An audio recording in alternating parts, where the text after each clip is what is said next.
please welcome our founder, chairman, and CEO of Market America, Shop.com, and our global family of companies, ladies and gentlemen, J.R. Reidinger.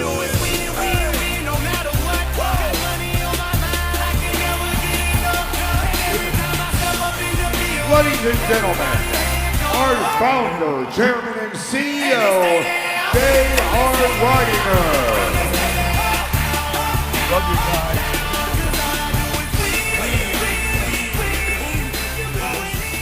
Okay, thank you.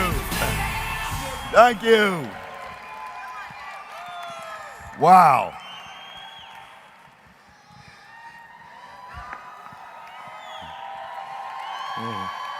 Okay.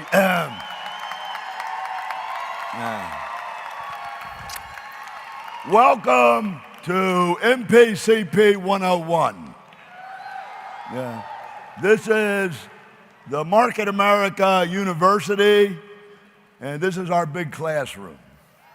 And I'm here to teach today. So this is going to be a little bit different. I'm not going to run around and scream at you for 3 hours. I don't have a lot of time. It's very important to me, just because it's the way I am. I don't like somebody to tell me, just believe me, just trust me. I want to know for myself so I don't have to believe you or trust you. And Kevin, that's basically the way we built the whole company. As time goes on and you become more and we become less in ratio, it's difficult to do that with every person. So when we change things or do things, it's always for good reason. The problem is you don't understand why.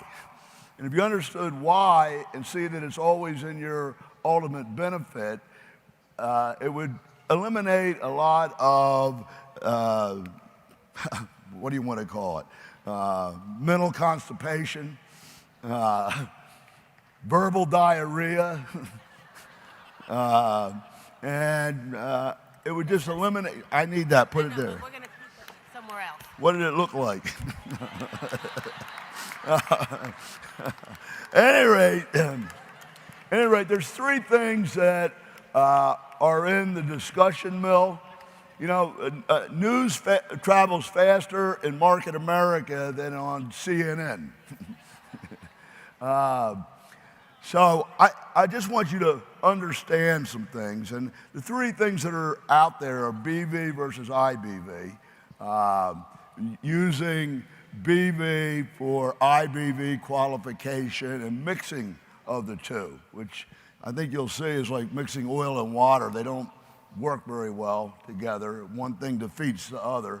But, you know, so don't go arguing with me in your mind. Wait until you understand and then respond, okay? The right way of building the business from the bottom up that's solid, the binomial strategy. There's a method to the madness that always works if you follow the principles. It's kind of like somebody asking, how does a 777 fly? I mean, it's tons and tons, and it's so big, how does it get off the ground? Well, the simple answer is there's enough thrust in the engines with the design of the wings to create a vacuum under the wings that lifts the plane. Now, you want to build one? Well, that's a whole nother story. It's much more complicated. You follow what I'm saying? So we have built the most incredible rocket in the world in marketing, and it's not simple. So the one thing is BV versus IBV. What makes the plan work? And why do we have to have requirements? And why do some of these things that we're shutting you down on have to be done? Because you don't want the plane to crash.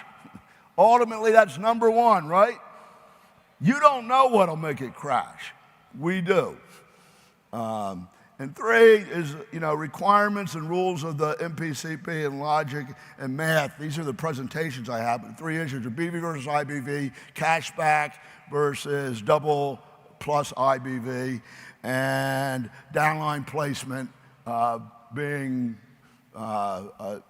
restricted to specific situations. Right? Do you understand that? Okay. This is not going to be a motivational session unless mental stimulation gets you motivated. Okay. So I have these incredible, let me put one slide up to show them. One slide. I have these incredible presentations that explain exactly how it works.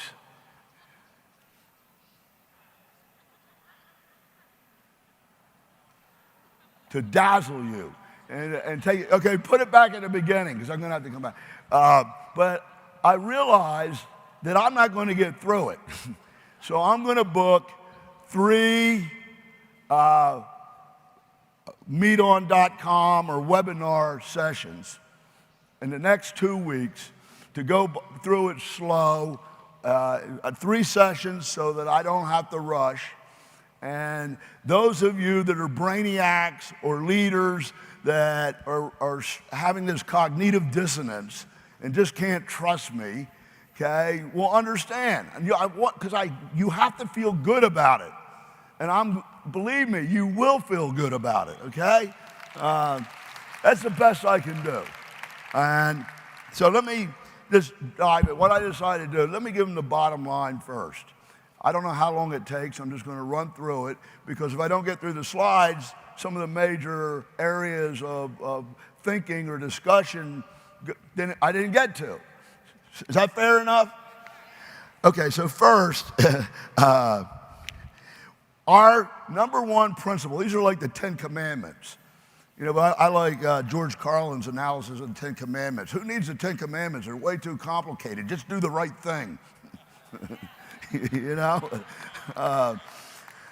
So at any rate, no one can win or gain at the expense or loss of another. That's rule number one. And it's really what's driven this plan and business to be so successful and to last for 27 years. You know, 364 companies, by my last count, which was over a year ago, tried to do what we're doing and failed because they don't know how to do it. So it's not simple. The miracles of the plan, there's things that allow that to happen that are, you know, very complicated. I mean, just have the thought. Everybody else at the end of a month resets the volume to 0. And to make more money, you got to add width. You can't build something successfully deep and multiply your profit. Okay, so you got to go wide. And once you go wide, everybody's in competition. You have to handle it all. You have to repeat that under them or they'll quit because they got to make money too. So width works against depth. You see, and that's the classic problem in insurance, more agents, you know, and franchises, more franchises. You know, they spread thin, they're all in competition, right? And multi-level's the worst of all because you got to do it yourself, and then if you don't repeat it under them, okay, they disappear. Everybody understand that? So we don't end it at the month. We keep the volume in there for a year with unlimited credit and unlimited search with no dilution. Dilution means you get 10, you get 8, you get 6, you get 4, you get 3, you get 2, you get 1. And if a star comes in below that, and usually that's where they do come in, it's off the pay line and you get nothing. You understand that? Okay, so this is a miracle in itself. So it has to be a win for the UFO, number one. And you can ask these. We are UFOs, so we think like UFOs. And if it's not good for us as a UFO, it's not good for you. And if it's not good for us as UFOs and you, it's not good for the company. Does that make sense? But the reverse has to work too. It's got to be good for the company because the company has got to last. Okay, so at any rate, win for a UFO.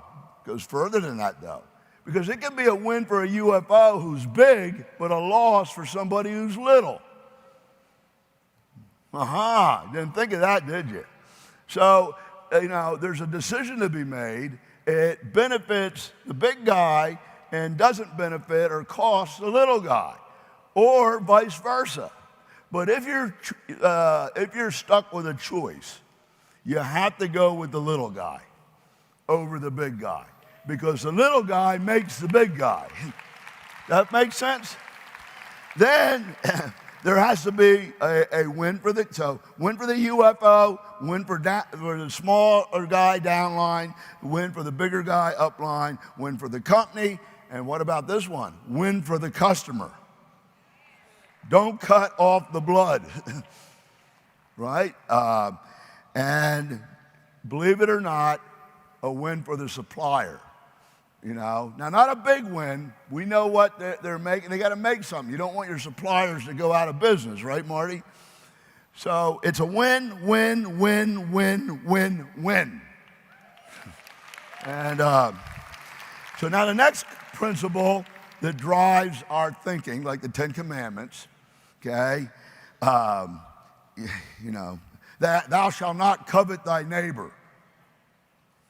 What the hell does that mean?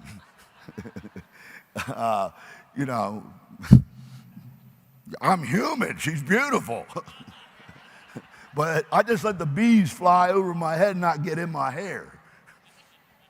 That's the explanation of that. In other words, what I'm saying is some things aren't as simple as they seem in life, right?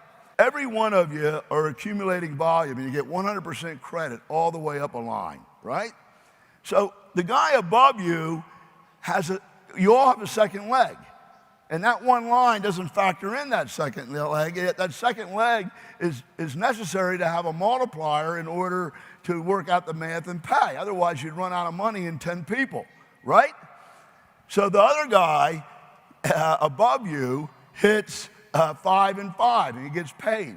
His volume goes out, and yours stays in. Okay, you're on different clocks. So, and then the guy above him didn't hit it, and even though his volume went out, his volume stays in at 24 and 24 where he was. And they all have separate Q dates to make sure that they can keep the volume that are on different time schedules or clocks. So every single BDC has a different clock and is measuring the volume in the bracket. And if somebody below hits and they don't hit because the other leg isn't ready, it stays in. Do you realize when you have hundreds of thousands of UFOs, everyone has a different clock, is being adjusted separately, all reconciles, and is perfect in real time? My God, that's more complicated than going to the moon, So it ain't simple. Nobody else has been, only USANA has lasted as long as us. They copied my plan. I invented the plan. And they pay out half of what we pay out. So I know I'm not going to get through the slides. Okay, so let me give you one simple example. Insurance, a huge industry, right? Insurance, theoretically, could be explained as a model set up to fail. Because you buy insurance for protection against a casualty, a loss, or whatever, right? So if everybody had a loss today, the insurance company would be out of business. So it's set up to fail. But that's not reality. Reality is, and probability is, that will never happen. In mathematics, you take probability math and statistics and create actuarials, okay? So there's certain things that are so improbable that you don't need to worry about them, but whatever the risk level it is, you offset it by the premium. You have to pay more, and that balances the math. That's requirements in market America. So if you don't do the requirements, or if you do them for other people, it manipulates the actuarial base of what is the norm. So you're screwing with the plan. And it's not necessary. And it's obvious if you put fake people in or two people in a household and there's one stream of volume that we gave you and you are getting 4 other people paid on the same volume with no production, the payout goes up. Now I know it was just like entrepreneurial zeal and being sharp and edgy and maximizing, optimizing. And that's fine, but you got to realize when you do it and it's out of bounds, okay, you're destroying yourself. And we won't let you destroy yourself because it destroys everybody else, and that's why we stop you. Okay, it's good enough the way it is. Does that make sense? Okay, pricing. I mean, these are things you never think about. Oh, by the way, why 2? Why 2 legs? Why not 3? Why not 4? You basically have 4 under 3 centers that we give you because you have half done already, and then you don't have to build 1 leg to earn another $187,000. But the reason for 2 is kind of a serendipitous coming together of 2 facts in the world. 2.84 is the average number of people that a person in a direct sales company was able to get in and keep. Not 6, not 10, not 20 like is necessary. So they set their programs up based on what's good for them, what they want people to do, rather than what people really can do. So the probability of individual success goes way down. We based our program on 50 years of statistics from the DSA and Direct Selling Association of 2 because the average was 2.84. So we know that you can do that. Does that make sense? And if you only had 1 leg, there's no way to make the math work. You need a multiplier. The smallest multiplier is 2. You can't have a half of a person. Everybody get that? Okay. Do you like what I'm doing? Okay.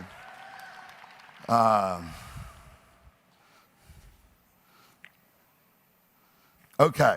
So when we make a change, we're always trying to think of things that would be cool and better and faster for you. And we've done it over the years.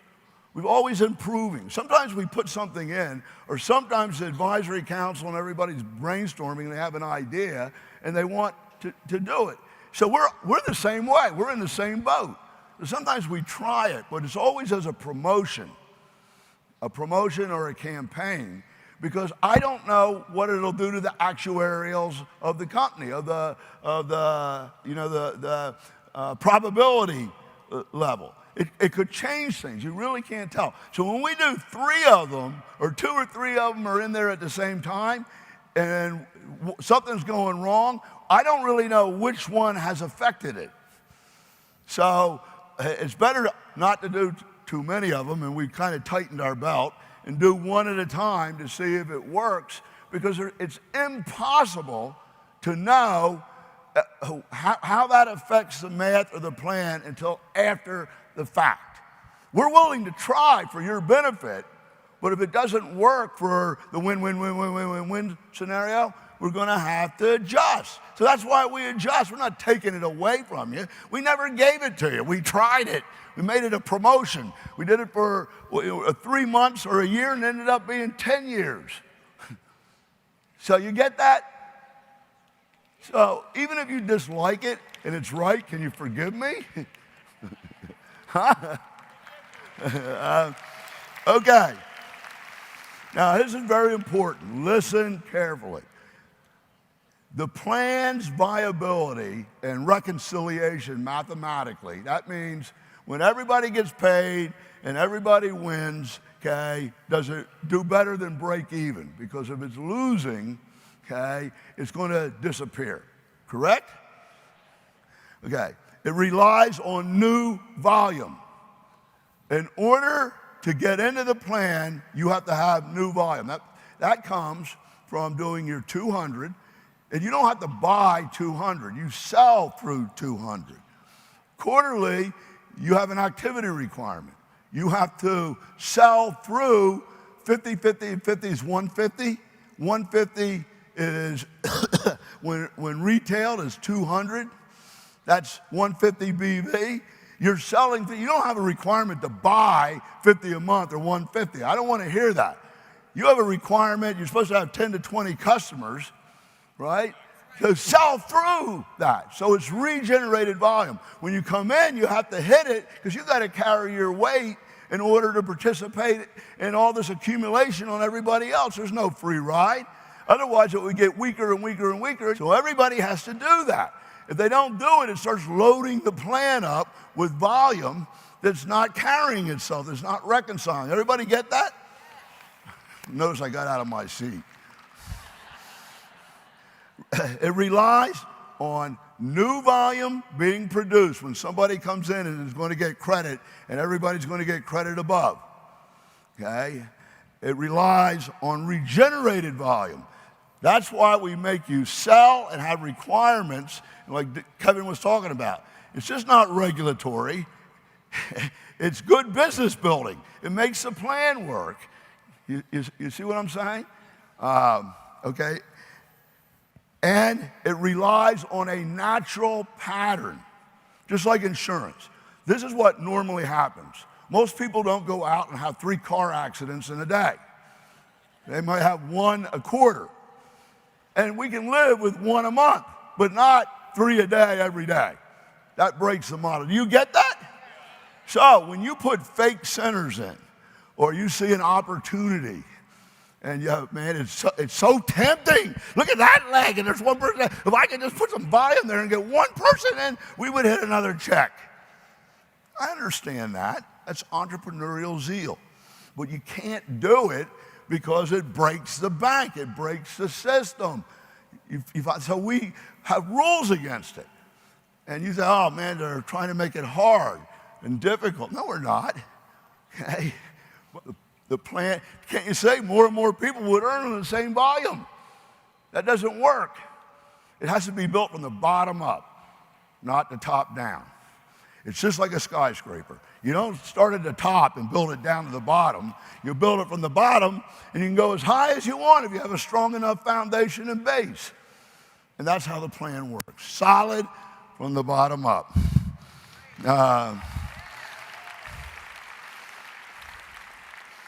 Okay, so it relies on building end results. In other words, you now have to sponsor 2 to get a piece of the action. You can't rely and be passive and somebody else put those 2 people under you. That's passive. It's actually a securities violation because you're depending on the general success and profit of the enterprise in order to earn your own without carrying your weight, and there's no relationship to what you earn to what you produce. Okay? So you have to have an ongoing sales and supervisory and motivational function in the process of earning money. And so the measurement for that, the threshold measurement, is you sponsor personally 2. I taught you that's not the best practice.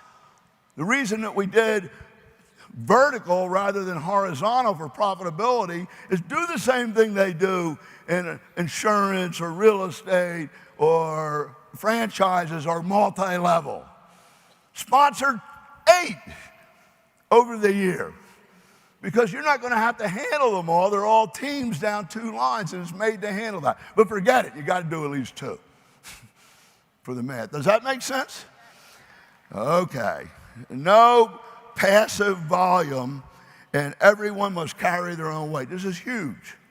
You can't move customers from one place to another to satisfy the requirement.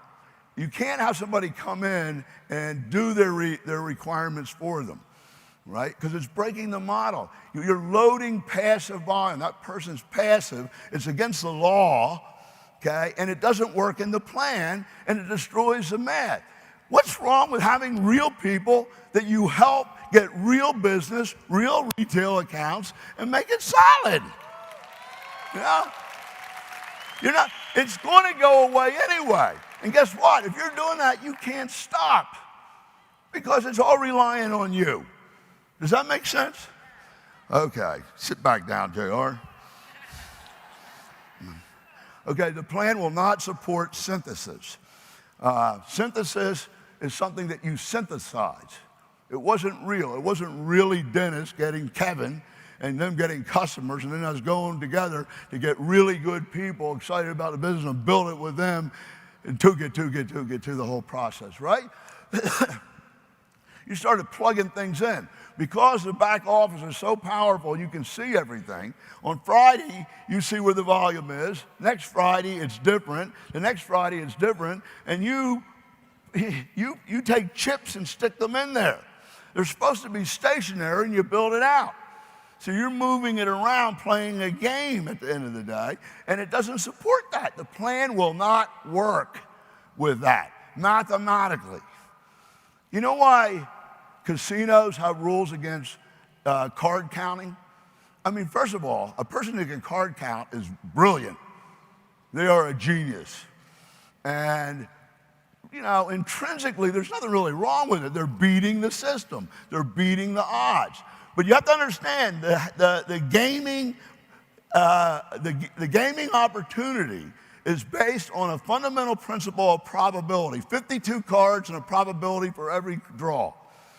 So if you're able to card count, the cards that go out change the odds, which allows you to change your bet. So if you can do that, you're breaking the fundamental principle of the game. Okay? It's not that something that you're doing is wrong, it's that they make it against the rules so that you can come play and they can win. Did you understand that? Okay. So alter egos, controlled centers, same household, fake people, none of that works in the plan. It basically causes the plan not to work. Do you want that to happen? No. And this isn't about just the auctions. This is about everything, all types of stuff. But this, what I'm doing is giving you the reverse. These are the parameters that allow us to be profitable, successful, and have longevity. And nobody else knows how to do it. But there's a limit to what we can allow or it crashes. The plane loses the vacuum under the wings and boom, 350 of us go down in the mountain. Don't want that to happen. Easy to do when there's one leg is a problem. Now that you can see everything week to week and the volume moves, it migrates. People get more active, people get less active. It is a tremendous temptation to say, wow, look at that leg. The volume, I was working over here, placing volume over here, and now the action's over here. I don't want to place it there anymore. I want to move it over here. That's not how it works, folks. This is a real deal, a real business. You got to build it where you decided to build it. Just because somebody else is doing volume somewhere else doesn't mean that you can move everything and change everything and go do it there now. Otherwise, first of all, build it out where you build it. It's the plan like it is in the diagram. That doesn't show, one week we do it here, but now because somebody else did volume over here, we change it to that. Does that make sense? Okay. Am I getting too excited? Okay, so let me go on. So in your mind, you have to come to a point where you have some faith, that you believe that we are on the same side as you are. There are no sides. We are UFOs. For 27 years, everything that we have done has been to improve the business for you, to make it more profitable, more stable, easier, faster. We've never done anything that ended up hurting you. I know sometimes it seems like that. For instance, when I put in requirements, there was nearly a mutiny. It was a civil war. I'll just be frank. Today, nobody would live without them, okay? So there's things that I know maybe that you don't. You have to have some faith that we will never do anything that's going to hurt you, and there's good reasons for it. And yes, I do want to explain them, but it takes a lot to explain them. When I got to explain all this stuff 1,000 times to 1,000 different people, I become like a tape recorder. Rather do it all at once. Downline placement and vertical building, it's from the business that has to be built because we don't have to build width from the bottom up. Nothing that you do, volume placement, building techniques, anything, works from the top down. You have to build it from the top down, bottom up. Do you understand what that means? The people at the top have to build it below, otherwise it'll crumble. And I can show you thousands of examples and they're in the slides. Downline placement, width versus depth. You're multiplying profitability vertically in depth, which is a minor miracle in itself. Every other plan is horizontal. So appreciate it. You know, you want to build profitability in depth. Sometimes we try things, and I already went over this, we don't know what's going to happen and it doesn't work, you know. So I'll give you an example. When we brought out the shopping annuity and the shopping annuity bonus pool, okay, I put $20 million on the table thinking that I would create fast conversion, that everybody would get their teams and duplicate and get on it and move over. And then you had the volume, and it takes 1/4 of the people, or you have 4 times the volume, and you hit it. Now, I know all the reasons that didn't happen. You know, I'm not complaining. And it had to be better. And, you know, the shopping annuity landed yesterday. It is going to be that way. You believe that? But what happened was everybody took good customers. You realize how cool it is that you can sell product or take accounts and we fulfill the orders. You can take them online. We'll process your credit card, ship the product, give you the metrics, immediately give you the profit.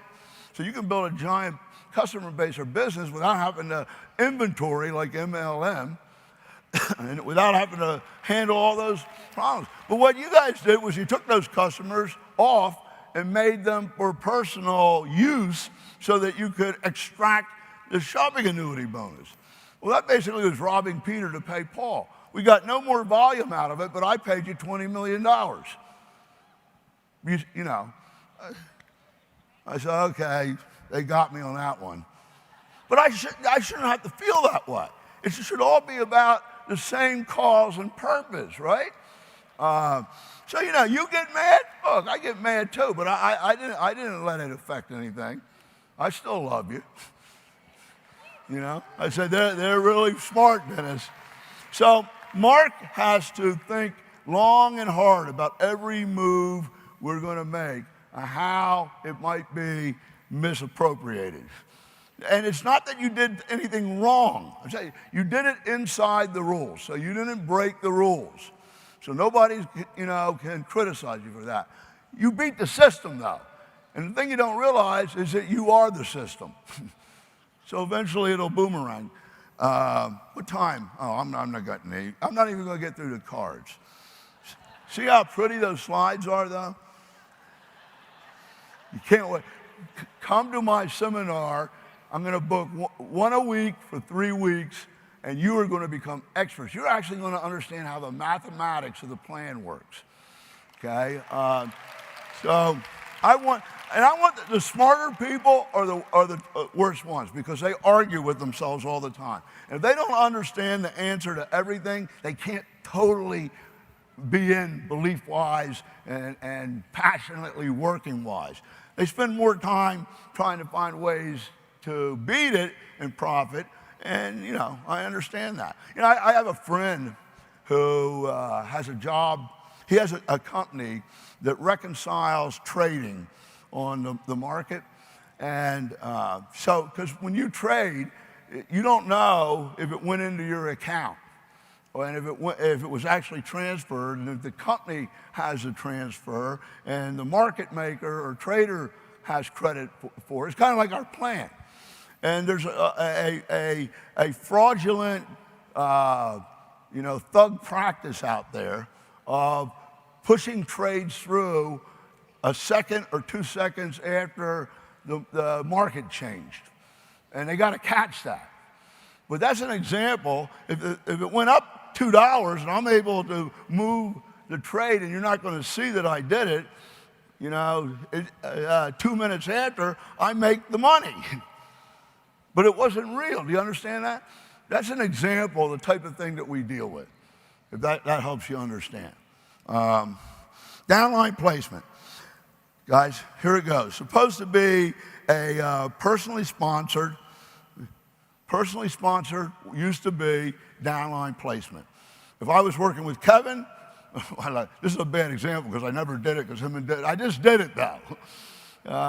But you place people below them to work with, and if everybody's sponsoring more than 2, it blows up the leg. That's downline placement. Not just 50 BV today. That's 200 qualifying, 2 other people activating, and regenerated volume and build up. That's real downline placement, guys. That's how you do it, you know? Yeah, you're helping them. Excuse me for getting worked up, but because I built the whole company this way, you know?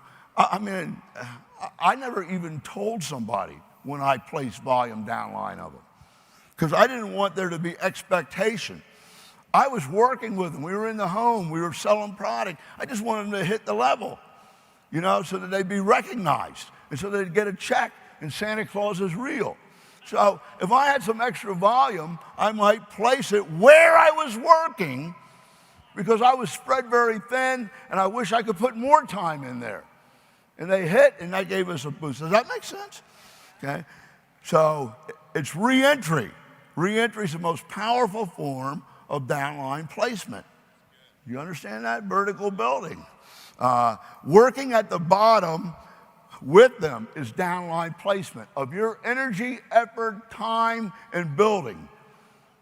Okay? Now, there's a few situations where logically and within the intent of the plan, BV or volume downline placement might make sense. It's in the slides, but there are very few situations where it makes any sense.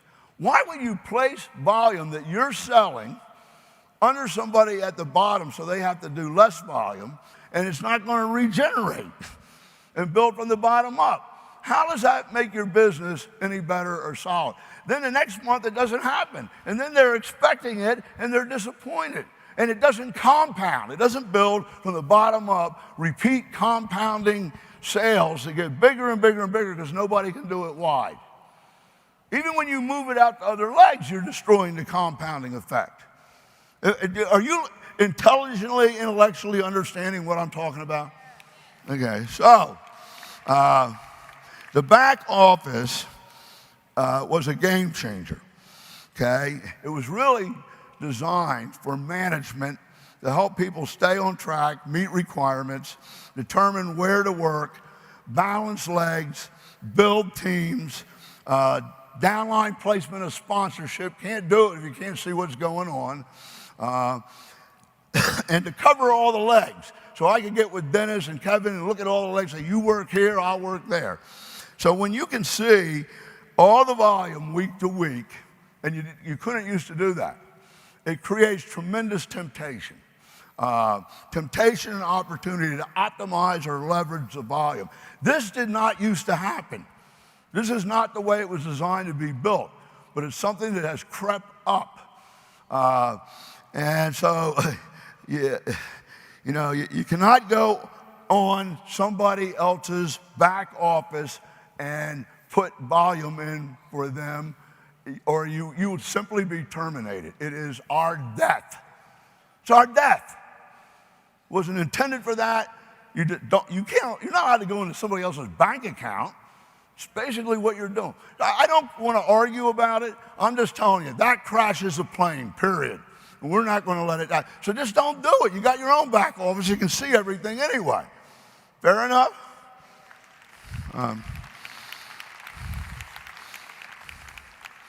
Okay, you can't move the target. If I'm going to re-enter, I can't move it, right? If I personally sponsor somebody and they're on transfer buying, I can't move it. That works. And that's what you got.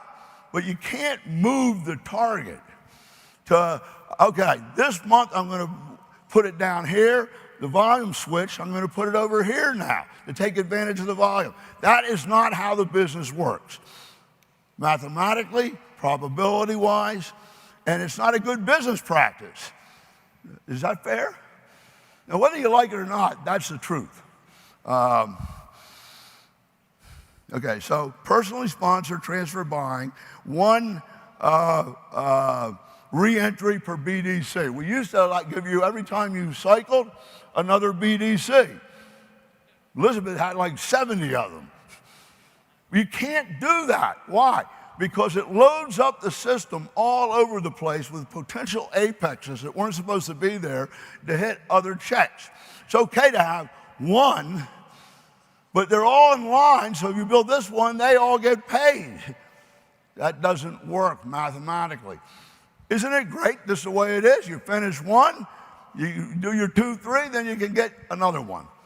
Downline and everybody benefits. Everybody gets that, right? We had to get rid of 7-packs. This is our history. Why? It did the same thing. People would place these 7-packs all over the place, and on the previous work from a year ago, they would be hitting payouts without new volume, and the mathematics didn't balance. But remember, the plane flies really well the way it is. Boring you? Downline placement, here's the end of the story. Downline placement became so prevalent. It used to be rare, and where somebody was working and not moved around. Downline placement became so prevalent and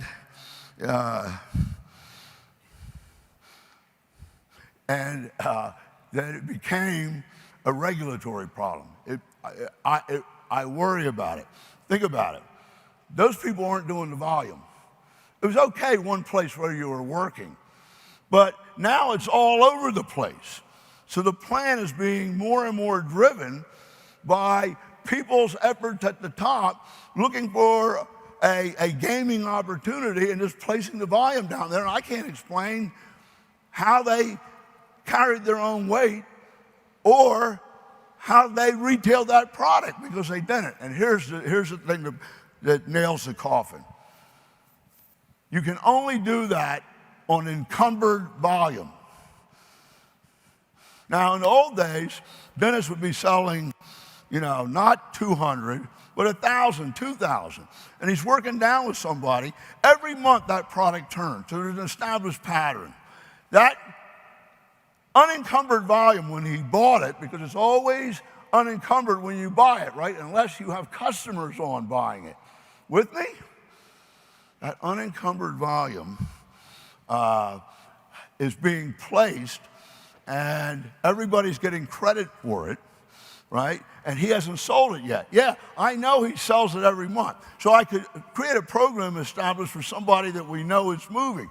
But if it isn't, I have a regulatory problem. Millions of dollars of unencumbered volume are being placed at the bottom that everybody gets credit for in a year, and it hasn't sold. We have the 70% rule and Form 1000, right? But guess what?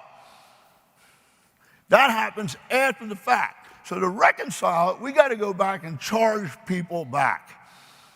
That's no good. Reverse volume, recoup commission. I don't want to do that, and it's not necessary. Okay? And I'm never going to have this company, who has been the poster child in the regulatory community, to be accused of something like that, doing something wrong. That kills us all. So, okay. So look, I'm only doing a little bit, 5% of their check per month. So if somebody is, at 1,200, you're doing 120. Or they're at 5,000, you're doing 250 to 500, placing it down there. Think about this. Over 5 months or 10 months, people can qualify for a check and never have done anything. You see how that weekend, did you hear that? Okay? And even if it's only 25%, 50%, why would you want to do that? You're expecting me to give you 50% of the volume to get paid? That weakens the whole foundation. That's not the concept, guys. Okay, so you okay with that? Okay, I'm almost done.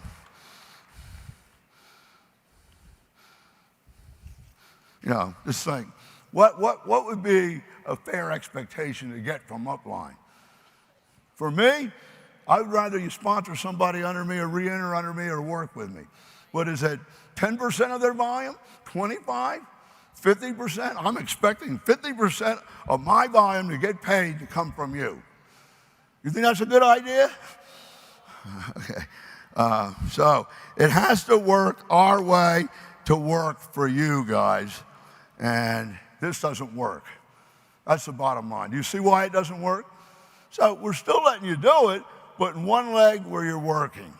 And look, it has to be, if we know that you are, we have rules in now to prevent it. You're buying a lot of unencumbered volume that isn't sold, which is encumbered, okay? We're going to have to give you a call. That's all there is to it. Okay, BV, IBV, $50 cap, 10, 20, 30, that's what the slides are about. Here's fundamentally, you know, what that's about. When that happens, you saw what we're doing with the shopping annuity, right? And I don't know if you really believe it, because you hardly ever believe anything until after you experience it. But let's suppose I'm right, and it's really flying. We need the BV plan, the IBV plan, and the shopping annuity all to be working together, not with your feet in two canoes going opposite directions. You see, that's what's going on here. Are you with me? Okay, so what actually happens, and nobody did anything wrong. This was just pure entrepreneurial zeal, you know, maximizing their return. But what's happening is the big people earning checks every week, okay? They're capped out. So we allowed you to put Market America BV products in the IBV plan to get people moving up so that they would buy more IBV. That was a long time ago. Now that we have everything, and now that we're optimizing it and giving you 10, 20, 30 packets, you know, of super IBV that you have to buy anyway and you save money on, there's no reason to do that. The IBV plan is for IBV. But when we allow it, what happens is the people that are maxed out on their centers are also in the IBV plan, parallel, right? So when they have everybody move their requirements for 10, 20, 30 in the IBV plan with BV, it took it out of the BV plan, or where it would be in the BV plan, and put it in the IBV plan. So now that causes less IBV to be done, but worse than that, they hit a check automatically because they have 100 or 500 people downstream. So they just simply move BV instead of doing IBV. If you're just doing a shopping annuity, you're doing a lot more anyway, over, and automatically hit a check. That was not the intent, and that's hurting the people. Remember, big distributor, little distributor? And if this is going on with you, don't be mad at the upline. They didn't do this with malice, okay? But I'm now explaining to everybody, it doesn't work, it's not smart, and it undermines the system, and it hurts the little guys that are in between. Every month they need that volume. They're getting closer to hit checks. How many people agree with me?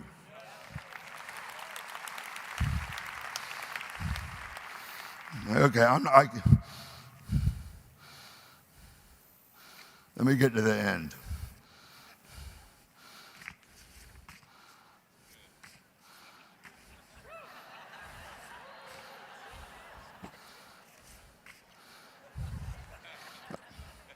Okay, cashback, that's the last one, right? But by the way, even if it hurts you or it's making you feel anxiety, do you understand logically what I'm talking about with mixing BV and IBV? Okay, so look, please don't get mad at the people above. But now everybody can move these 10, 20, 30 packets in the super IBV, and it's going to be really easy. I know that that's not what you want because you automatically got a check by moving the BV over into the IBV plan to earn twice on the same centers, but that's not the way it works. So we gave you some extra time. Let's just get with the game. In the long run, you're going to be much more happier because everybody's going to start getting 2 checks. So cash back, here's the bottom line, and I'll get off. Cash back, okay? You know, Abraham Lincoln one time said, you can please some of the people all the time, all the people some of the time, but never all the people all the time. And it's really true. And sometimes you can't win for everybody. And somebody's not going to like it. So you have to look at the overall picture. I think that we created a win-win here by the way we did it. But bottom line is, as time goes on, we have these millions and millions of suppliers. Many of them average us on commissions for everything they have in their line when you guys are all buying maybe 5 things or 2 things. We could pull them out and not average it, we could get a higher commission. But there's like commission junction and all of these feed and lead and transactional charges that come out, bank charges. So there's a whole list of ancillary charges in e-commerce, okay, that you're getting hit with. So they've grown over the years. And we didn't really worry about it. We just paid it out, paid cash back and paid IBV. But it's shrinking. And in many cases, we're losing. We just ate it because we want the program to work. But you say, it's gotten to the point where we take all of that money and turn it into cash back and IBV. Because it's less, when we put it into cash back, it doesn't look that good. Oh, I used to get 5, it's only 3 now. And we can't make it go up. Do you understand that? Now, marketing research with companies like Forrester, I mean, the biggest in the world that do over Fortune 500, all say that people rather discounts or lower price over loyalty programs. I'd rather just pay less. I agree with them. But regardless, that keeps going down. So when we do BV, we're splitting the amount between BV, IBV, and cash back. And neither person's happy. The IBV is too low. So now I said, look, it was always for customer acquisition. Let's please them by giving them better cash back, and let's please the shopping annuity people in the field by giving them double, like Mark said, double plus IBV. So with all this other stuff we're doing, it really works. So you couldn't do both. So we're doing this. We made a call. We all voted on it. Everybody on the executive sales team who are also unfranchised owners. Okay, this gets the whole plan working together rather than feet in 2 canoes. Okay, and so that's what we did. And just do me a favor, give it a chance. Okay, if you're not happy, we can talk about it later. But let's go at this to win. And you know, you want to help a new person in business, believe me, they're not going to build a director because they got $50 or $100 or even $1,000 cash back. They're going to build because you're down there showing them how to sell product and building the business under them, and they're hitting checks. That's the bottom line. And they'll get more customers. So that's it. That's why. So what did I cover? Downline placement, moving BV to IBV. And the 50 cap's the same reason. People were putting 1,000, 5,000 over in the IBV plan on the same organization to get a second check on the same center. And these 2 things don't mix. Different profit margin, it defeats the purpose. It displaces IBV coming up. And, you know, so I fixed it.